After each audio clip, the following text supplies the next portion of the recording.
메리 크리스마스.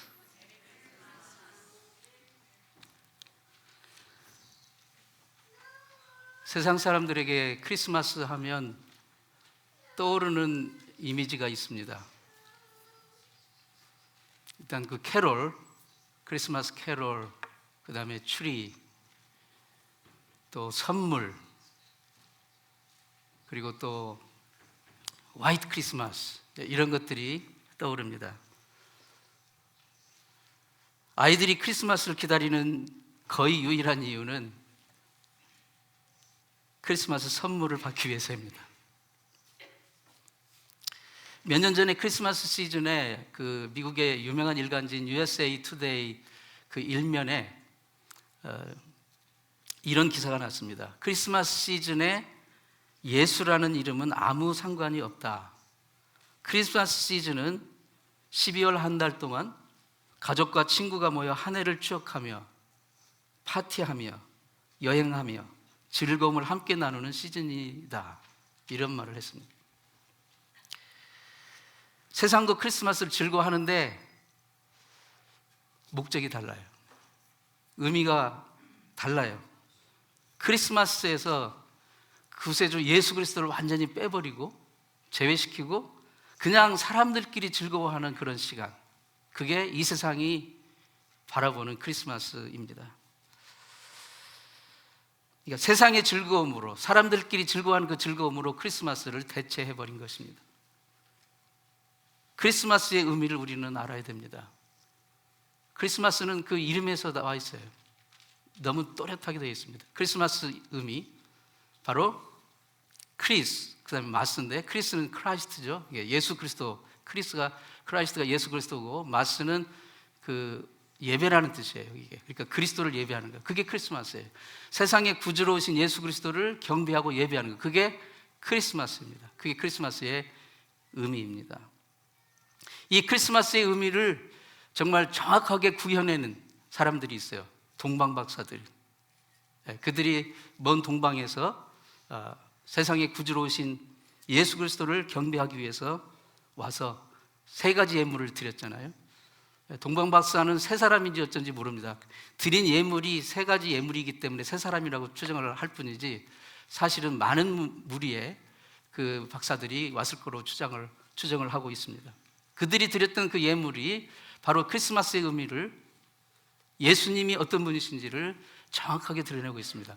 황금과 유향과 모략을 드렸어요. 황금은 만왕의 왕을, 예수님 만왕의 왕이시라는 것을 상징하는 거예요. 유향은 이게 구약의 제사를 드릴 때 제사장들이 이렇게 향을 뿌리는 거 있잖아요. 그것을 말합니다. 제사장은 죄인과 하나님을 제사를 드리면서 죄 문제를 해결하고 화목을 시키는 역할을 하는 거잖아요. 그러니까 세상에 우리의 영원한 대제사장으로 오신 예수 그리스도를 상징하는 것으로 유향을 드립니다. 그리고 마지막으로 모략은 죽은 사람 그 시신을 그 바르는 기름인데, 바로 우리의 죄를 대신해서 죽으시고 우리에게 영원한 생명 주시는 바로 그 예수 그리스도의 죽으심을 상징하는 바로 그러한 그 예물을 드립니다. 요셉과 마리아가 그 정혼을 했습니다. 정혼이라는 것이 이제 가족과 가족끼리 메리지를 이제 그 어레인지를 하는 거예요. 그러니까 약속을 해서 우리가 혼인하기로, 그게 이제 정혼입니다. 옛날 한국에서도 정혼 제도가 있었어요. 가족과 가족끼리, 당사자는 모르는데 가족과 가족끼리 딸 주고 아들 주고 해가지고 이 결혼시키는 것을 정혼 제도라고 했어요. 결혼식 날, 혼인 날 서로 얼굴을 봤던 그런 일도 많이 있었지 않습니까? 그런데 어쨌든 유대에도 비슷한 풍습이 있어요. 가족과 가족이 이제 결혼을 약속하는 그 정혼. 이 정혼 상태에 있었는데, 이 요셉과 마리아가 정혼하던 그 해에 당시의 로마 황제인 그 가이사 어거스트가 로마 제국의 모든 백성들에게 칙령을 내립니다. 호적을 하라. 새로운 게 인구조사를 정확하게 하기 위해서 그랬던 것 같아요. 호적을 하라. 호적을 하려면 각자 자기 집안의 본적지에 가서 등록 갱신을 해야 되는 거예요. 요셉은 유다 지파 소속이고 그리고 유다 지파에서도 다윗 집안 사람이었어요. 그러니까 혈통으로 치면 굉장히 말하자면 소위 그 로얄 패밀리 그 라인에 속했던 사람이었습니다. 근데 당시에 요셉과 마리아가 살던 지역은 이스라엘의 북쪽 지방인 갈릴리의 나사렛이라는 조그만 동네에 살고 있었고, 그 요셉의 그 본적지, 그러니까 자기 다윗 집안의 그 홈타운 본적지는 베들레헴입니다. 베들레헴은 뭐 아시겠지만 이스라엘의 남부 지방이에요. 그러니까 예루살렘에서도 더 내려가야 돼요. 그러니까 북쪽에서 남쪽으로 한참을 한 90마일 이상을 내려가야 됩니다. 그런데 뭐 그때는 무슨 교통수단이 있었던 것이 아니니까 이제 걸어서 갔을 거예요. 이 성탄 그림 보면 이렇게 이제 나귀 같은 걸 타고 이렇게 이동하는 것이 보이는데, 그 나귀는 사실은 짐을 실는 거예요. 그러니까 이제 마리아와 요셉은 걸었을 것이고, 마리아가 이제 몸이 임신 중이었으니까 힘들어서 잠시 좀 태웠을 수도 있겠고, 그러나 걷는 속도는 사람의 걷는 속도보다 더 빠르지 않았을 거예요. 그런 걸음으로 오면 하루에 한 8시간, 9시간 걸는다고 해도 한 사나흘은 좋게 걸을 만한 그런 멀고 험한 길이었습니다. 호적을 하기 위해서 이제 마리아를 데리고 요셉은 베들레헴으로 내려갔어요. 베들레헴에 도착을 했는데 베들레헴 동네 여관에 묵을 방이 없다는 것을 그때서 알게 되었어요. 본문은 이렇게 얘기합니다. 같이 한번 읽어보겠습니다. 시작. 거기 있을 그때 해산할 날이 차서 첫 아들을 낳아 강보로 싸서 구유에 누였으니 이는 여관에 있을 곳이 없습니다라. No room, 있을 곳이 없습니다라. 그러니까 이 이야기를 이렇게 돌이켜보면 결론적으로 여관 주인은 요셉과 마리아 일행에게 내줄 방이 없는 거예요. 다 완전히 만석, 다 no vacancy. 그러니까 다 이미 예약이 북급된 거예요. 그것은 결론적으로 여관 주인은 만왕의 왕으로 실 예수 그리스도를 이제 문전에서 그냥 되돌려 보낸 것입니다. 여관 주인은 이 마리아와 요셉 그리고 곧 태어날 예수 그리스도를 위해서 방을 반드시 마련해 주었어야 했습니다. 그러나 이 인류 역사상 첫 성탄절에 예수님을 모시기 위한 방을 마련하지 않고 그냥 되돌려 보낸 그 이유는 오늘날 우리의 삶 속에서도 예수님을 모실 방을 마련하지 않는 이유와 매우 흡사합니다. 3가지 이유를 오늘 아침에 생각해 보기 원합니다. 첫 번째로 예수님이 누구신지를 알아보지 못합니다. 예수님이 세상에 구주로 오신 그 분을 발견하지 못했기 때문입니다. 만약에 그날 여관 주인이 지금 이 요셉과 마리아 그리고 마리아의 그 뱃속에 있는 그분이 세상에 구주로 오실 메시아라는 것을 알아차렸더라면 문전에서 돌려보냈을까요? 아마도 그는 방은 다 찼지만 자기 방이라도 들어오시라고 내어드렸을 것입니다. 알아봤더라면. 예수님은 이처럼 우리 삶 속에서 예상치 못한 상황에 나타나시면 자기를 보여주십니다. 우리에게 다가오세요. 우리가 다른 사람들과 하는 그 대화 가운데서 예수님 우리에게 다가오셔요. 심지어 우리가 인생의 어려운 문제를 만나고 그 어려운 문제를 하나님이 허락하시고 그 가운데서 우리가 고통하고 이제 스트러글하고 있는 그 상황 속에서 예수님 자신을 나타내십니다. 우리 삶 가운데서 그분을 보여주세요. 찾아오세요. 그런데 슬프게도 우리는 종종 이 여관 주인처럼 그분을 알아보지 못합니다. 사마리아의 수가성 그 요한복음에 나오는 수가성 우물가 여인 이야기가 있지 않습니까? 12시에 한낮에 우물가에 물을 기르러 왔어요. 그런데 예수님이 거기에 찾아오셨어요. 예수님은 굳이 그 길로 안 가셔도 되는데 그 길로 굳이 가십니다. 그를 만나기 위해서 가신 거죠. 수가성 여인은 처음에 예수님을 봤는데 보긴 했어요. 봤는데 알아보지 못했어요. 예수님을 육신의 눈으로 봤지만 알아보지 못했어요. 이분이 구세주요 메시아라는 것을 알아보지 못했어요. 그런데 한참 얘기를 하는 중에 결국은 알아보게 됐어요. 이분이 예수 그리스도, 이분이 인류의 구세주 메시아라는 것을 알아보고 즉시 그는 방문을 열고 자기 마음의 방에 그분을 모셔드립니다. 그리고 그날 이후 그 여인의 인생은 완전히 변화되었습니다. 여관 주인이, 그리고 우리가 예수님 우리에게 다가오셨을 때 우리가 마음의 방으로 열고 받아들이지 못하는 두 번째 큰 이유는 우리의 마음에 수많은 것들로 이미 가득 채워놨기 때문에 그렇습니다. 베들레헴 여관은 이미 사람들로 다 꽉 차 있었어요.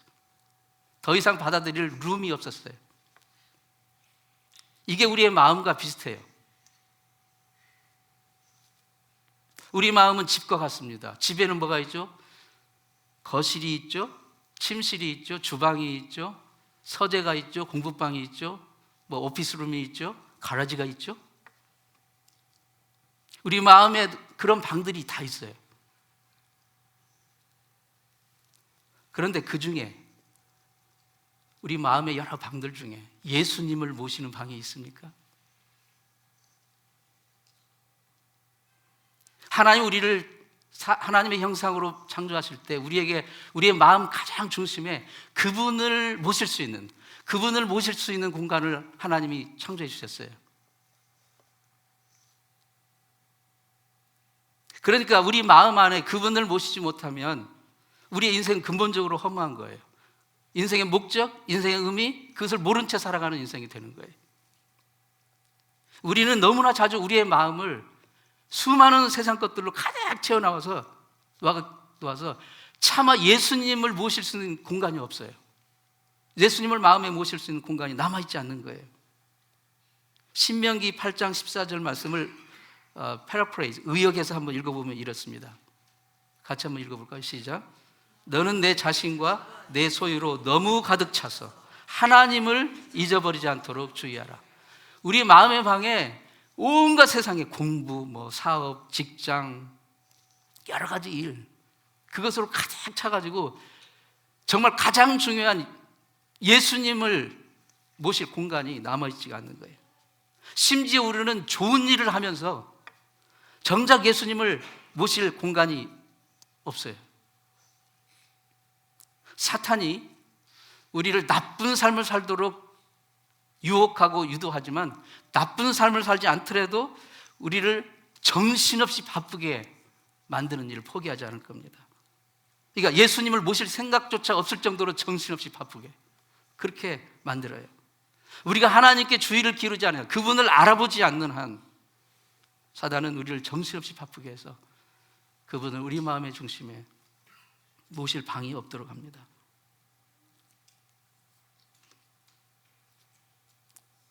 우리 집 가라지는 크지도 않지만 가라지는 그 용도가 뭡니까?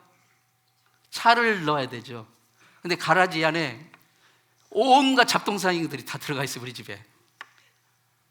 그러니까 정작 차가 들어가지 못해요. 혹시 여러분 그런 분들 있습니까? 가라지가 있는데 차는 못 들어가고 다른 물건 이것들만 가득 차 있는. 정작 우리 마음 중심에 예수님이 오셔야 되는데 온갖 것들로 가득 차요. 우리 집 거실도 마찬가지예요. 거실에는 사람이 릴렉스하면서 거기서 쉬어야 되는데 온갖 쓰레기들이 거기 우리 다 있어요, 지금. 거실에서 정답게 가족끼리 얘기해 본 적이 없어요. 꽉 차가지고. 우리 마음의 중심에 예수님을 모실 방이 공간이 없다면 아무리 좋은 일로 바쁘고 아무리 인생에 많은 일로 바쁘다 할지라도 근본적으로 허무한 거예요. 세 번째로 그 여관 주인과 그리고 우리가 예수님을 우리의 마음에 모실 방이 없는 세 번째 이유는 정말로 하나님을 내 마음에 모실 이유가 없다고 생각하기 때문일 수도 있어요. 마음속 깊은 곳에서 정말 하나님을 앙망하고 하나님을 찾고 있지 않을 수도 있습니다. 나는 나 혼자 인생을 잘 꾸려나가고 있어. 하나님 간섭 없어도 내 인생 내가 스스로 잘 꾸려나가고 있는데 하나님 굳이 내가 뭐 생각하고 그분 간섭을 받고 그럴 필요가 뭐가 있어? 우리는 우리의 인생을 아주 열심히, 아주 정말 그 좋은 인생을 바쁘게 살고 있지만, 좋은 삶, 바쁜 삶이 하나님 우리에게 바라시는 그런 진짜 정말 복된 삶은 개런티할 수가 없다는 것입니다. 우리의 마음에 하나님이 계시지 않는다면 우리는 궁극적으로 인생의 삶의 목적을 놓치게 됩니다. 우리는 항상 하나님과 연결되어 있어야 됩니다. 예수 그리스도를 알아보고, 그리고 그분을 우리 마음의 중심에 모시고 인생의 목적을 깨닫고 살아가는 것. 예수님이 이 땅에 오신 목적은 이미 태초부터 정해져 있었어요. 알려져 있었어요. 창세기 3장 15절 말씀입니다. 같이 한번 읽습니다. 시작. 내가 너로 여자와 원수가 되게 하고 내 후손도 여자의 후손과 원수가 되게 하리니 여자의 후손은 내 머리를 상하게 할 것이요 너는 그의 발꿈치를 상하게 할 것이니라. 이게 이제 소위 원시 복음이라고 하는 건데요. 그러니까 이제 사탄을 하나님께서 심판하시면서 너는 여자의 후손과 원수가 되다. 그리고 여자의 후손은 너의 머리를 상하고 너의 후손은 그의 발꿈치를 상하게 할 것이다. 예수 그리스도가 이 땅에 오셔서 말하자면 사단이 발꿈치를 상하게 하는, 그러니까 예수님이 십자가에 달려 돌아가시는 그 일을 하기 위해서 이 땅에 오실 분이라는 것을 여기서 말씀하신 것입니다. 여기서 여자 후손은 예수 그리스도이시죠. 예수님은 그분의 백성을 그들의 죄에서 구원하기 위해서 이 땅에 오신 것입니다.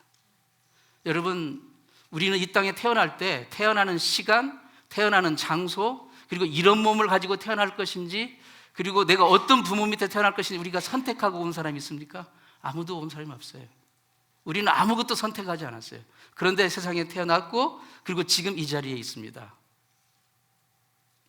우리를 여기에 지금 두셨습니다. 하나님의 인도하심입니다. 우리는 태초부터 진행된 이 하나님의 구원의 이야기 속에 접목되어 연결되어 있는 존재입니다. 이 시대와 상황을 초월한 하나님의 사랑의 오퍼, 제안은 바로 우리를 죄의 족쇄에서 걷어내 주시고 우리가 결코 갚을 수 없는 죄의 빚에서 해방되도록 우리에게 베풀어져 있는 것입니다. 죄란 무엇입니까?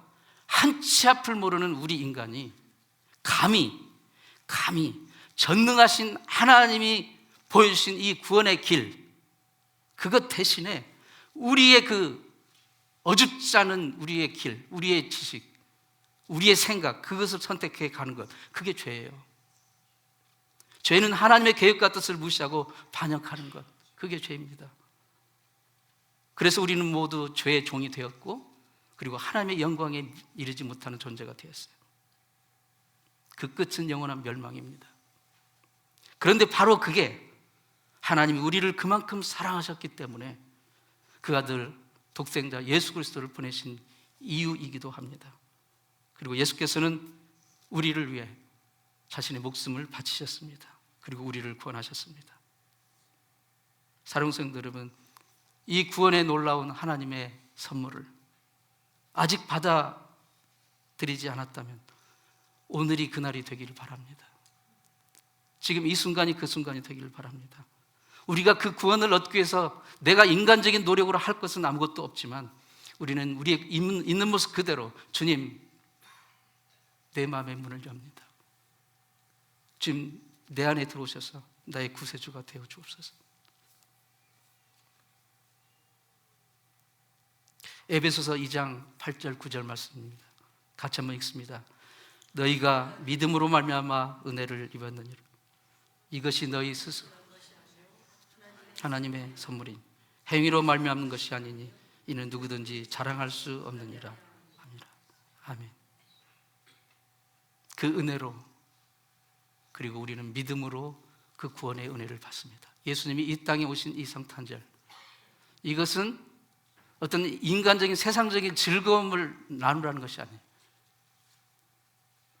나의 구세주로 오신 그분을 내 마음의 중심에 룸을 마련하고 모셔드리고, 그리고 그분이 가져오신 그 구원의 선물을 받고 하나님의 자녀로 살아가는, 결단하는 그 시간이 성탄절입니다.